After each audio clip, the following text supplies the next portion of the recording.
สบายดีขอเทิมทานติดตามข่าวประจำวันของเมืองพีนจัดพิธีเฉลิมฉลองวันเด็กน้อยสากลและวันปลูกต้นไม้แห่งชาติวันที่1มิถุนายนในตอนเช้าของวันที่3มิถุนายน2025อยู่ที่สโมสรใหญ่ของเมืองพีนได้มีพิธีเฉลิมฉลองวันเด็กน้อยสากลและวันปลูกต้นไม้แห่งชาติวันที่1มิถุนายนภายใต้คำขวัญที่ว่าสร้างอนาคตที่ดีกว่าเพื่อเด็กทุกคนโดยให้เกียรติเป็นประธานของฐานธรรมราชมณีวงศ์รองเลขาพรรคเมืองของเจ้าเมืองพีนมีท่านเกษณาบุตรวงศ์รองเลขาพรรคเมืองผู้ชี้นำเวียกงานพรรคพนักงาน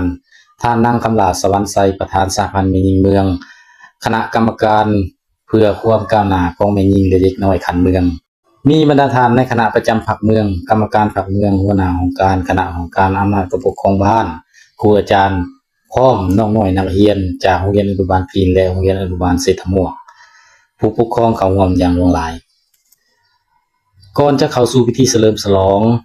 ทางการนำเมืองพร้อมน้องน้อยนักเรียนได้จัดกิจกรรมปลูกต้นไม้เพื่อสร้างจิตสำนึกให้เยาวชนอนุชนได้รับรู้คุณค่าของต้นไม้ในพิธีเฉลิมฉลองแม้นได้มีการรับชมการแสดงศิลปะวรรณคดีจากน้องน้อยโรงเรียนอนุบาลทั้งสองแห่งท่านธรรมราชมณีวงศ์รองเลขาพรรคเมืองของเจ้าเมืองพีนประธานพิธีได้ให้เกียรติผ่านเอกสารประวัติความเป็นมาของวันเด็กน้อยสากลในตอนท้ายของพิธีแม้นได้มีการมอบของขวัญและขนมให้บรรดาหลานน้อยที่เข้าร่วมงานในครั้งนี้ตื่นอีกขอขอบใจที่ให้เกียรติติดตามข่าว